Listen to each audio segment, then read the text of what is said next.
Assalamualaikum warahmatullahi wabarakatuh. Baiklah, di sini saya Nurul Hidayah dengan NPM 201302302 dari kelas 5B Pendidikan Kimia Universitas Lampung. Nah, di sini saya akan menjelaskan rangkuman saya mengenai simbol, transisi spektroskopi, dan juga aturan seleksi. Beserta di sini saya akan menyajikan contoh dari masing-masingnya. Baik, yang pertama yaitu transisi spektroskopi. Nah, spektroskopi adalah studi mengenai interaksi cahaya dengan atom dan molekul. Lalu elektron itu mengalami transisi dengan adanya perubahan keadaan dari orbital dengan bilangan kuantum N1, L1, M1 ke orbital lain yang lebih rendah dengan bilangan kuantum N2, M02, dan M2. Nah, transisi spektroskopi karena momentum sudut total kekal, maka perubahan momentum sudut elektron harus mengimbangi momentum sudut yang dibawa oleh foton. Jadi, sebuah elektron dalam orbital d sama L sama dengan 2 itu tidak dapat melakukan transisi ke orbital s L sama dengan 0 karena foton tidak dapat membawa cukup momentum sudut. Nah, berikut ini merupakan contoh soal dari transisi spektroskopi. Jadi, soalnya yaitu elektron dalam atom hidrogen awalnya dalam keadaan tereksitasi ketiga. Nah, berapa jumlah maksimum garis spektra yang dapat dipancarkan ketika akhirnya bergerak ke keadaan dasar? Oke, jadi untuk menyelesaikan masalah ini, kita ketahui bahwa jumlah garis spektra yang mungkin dipancarkan yaitu N sama dengan N dikali N-1 per 2. Jadi keadaan tereksitasi ketiga yaitu elektron mengalami transisi dari N sama dengan 4 ke N sama dengan 1. Sehingga N tertinggi sama dengan N sama dengan 4. Nah, kemungkinan garis spektranya yaitu N sama dengan N4 dikali 4 min 1 per 2. Jadi kan N-nya tadi kan 4 kan. Jadi 4 dikali 4 min 1 per 2. Jadi didapatkan 4 dikali 3 per 2. Nah, dihasilkan yaitu N-nya sama dengan 6. Nah, yang selanjutnya yaitu ada aturan seleksi. Jadi apa sih itu aturan seleksi? Nah, aturan seleksi adalah pernyataan tentang transisi mana yang diizinkan.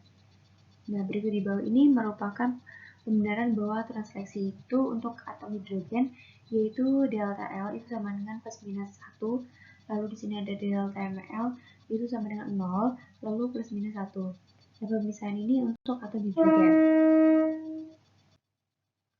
Selanjutnya yaitu aturan seleksi. Nah, lanjutan dari aturan seleksi ya maksudnya.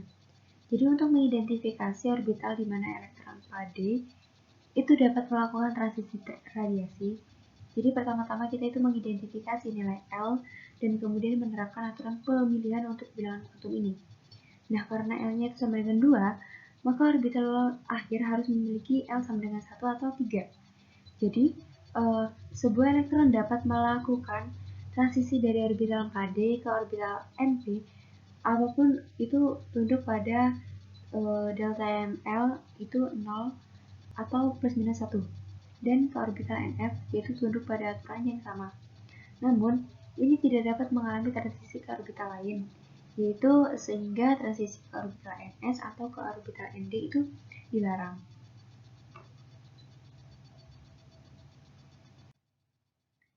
Nah, berikut ini merupakan contoh soal dari aturan seleksi. Soalnya yaitu ke orbital apakah elektron pade melakukan transisi yang memancarkan sinar? Jadi untuk menjawab pertanyaan ini, yaitu kita ketahui bahwa untuk mengidentifikasi orbital mana elektron pade dapat melakukan transisi radiasi, pertama-tama yaitu kita mengidentifikasi nilai L dan kemudian menerapkan aturan seleksi untuk bidang kuantum ini. Karena nilai L-nya itu ya sama dengan 2, maka orbital akhir harus memiliki L sama dengan 1 atau 3. Jadi sebuah elektron dapat melakukan transisi ke orbital 4D, ke orbital NP apapun ke orbital NF, namun tidak dapat melakukan transisi ke orbital lainnya, yaitu sehingga tidak dapat melakukan transisinya ke orbital NS dan 4D.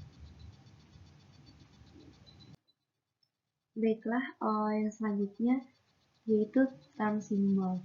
Jadi simbol istilah atau term simbol itu merupakan simbol yang terlihat seperti 2P 3/2 atau 3D2 itu menyampaikan informasi yang lebih singkat. Nah, simbol istilah itu memberikan tiga informasi. Yang pertama, huruf P atau D dalam contoh menunjukkan momentum sudut orbital total bilangan kuantum L. Lalu yang kedua, superskrip kiri dalam simbol istilah 2P 3/2 itu memberikan multiplisitas dari ketentuan.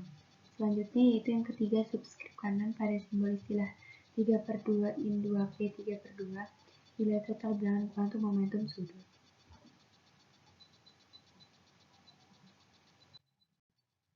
Nah, selanjutnya di sini itu kan dibagi jadi tiga kan. Nah, yang pertama itu ada momentum sudut orbital total. Nah, sudut orbital total bilangan kuantum momentum yaitu L. Menyatakan besarnya momentum sudut melalui L dikali L plus 1 pangkat setengah dikali H garis. Ini memiliki orientasi 2L plus 1 yang dibedakan oleh bilangan kuantum nomor ML. Nah, yang kedua, yang B itu ada multiplikasi. Multiplikasi suatu suku adalah nilainya yaitu 2S plus 1. Ketika S sama dengan 0, atau untuk kulit tertutup seperti 1S2, itu semua elektron berpasangan dan tidak ada spin bersih. Lalu susunan ini memberikan suku tunggal, atau 1S. Sebuah elektron tunggal memiliki S sama dengan setengah, jadi konfigurasi seperti Ne3S1 itu dapat menghasilkan suku ganda, atau 2S. Lalu selanjutnya yang ketiga yaitu ada momentum sudut total. Jadi jika ada satu elektron di luar kulit tertutup, J sama dengan J baik L atau baik L plus setengah atau L minus setengah, konfigurasi Ne3S itu memiliki J sama dengan setengah karena L-nya sama dengan 0 dan S-nya sama dengan setengah. Jadi sukunya yaitu 2S memiliki satu tingkat yang kita nyatakan 2S setengah. Nah, konfigurasi Ne3P1 itu memiliki L sama dengan 1, karena itu J-nya sama dengan 32 dan 1. Lalu suku 2P karena itu memiliki dua tingkat yaitu 2P 3/2 dan 2P setengah.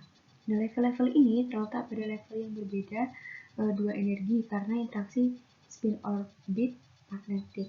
Nah, karena J yang diizinkan diberikan oleh Dirac-Letts-Jordan, maka J itu sama dengan L plus S, lalu L plus S di 1 dan atau bilangan atau harga mutlak L min S. Nah, di sini merupakan ada contoh soal dari term simbol. Jadi, soalnya yaitu tuliskan term simbol untuk konfigurasi keadaan dasar flow.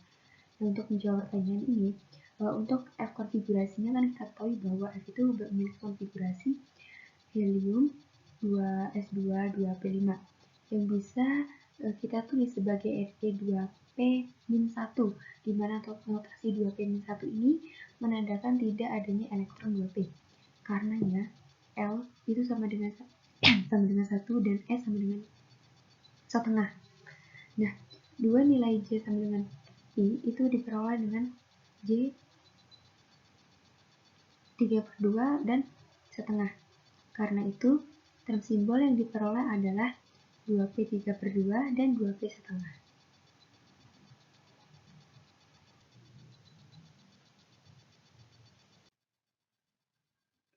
Oke, baiklah itu penjelasan yang dapat saya jelaskan mengenai rangkuman saya dan juga beberapa contoh dan penjelasan yang dapat saya sampaikan. Kurang dan lebihnya, saya mohon maaf. Saya akhiri. Wassalamualaikum warahmatullahi wabarakatuh.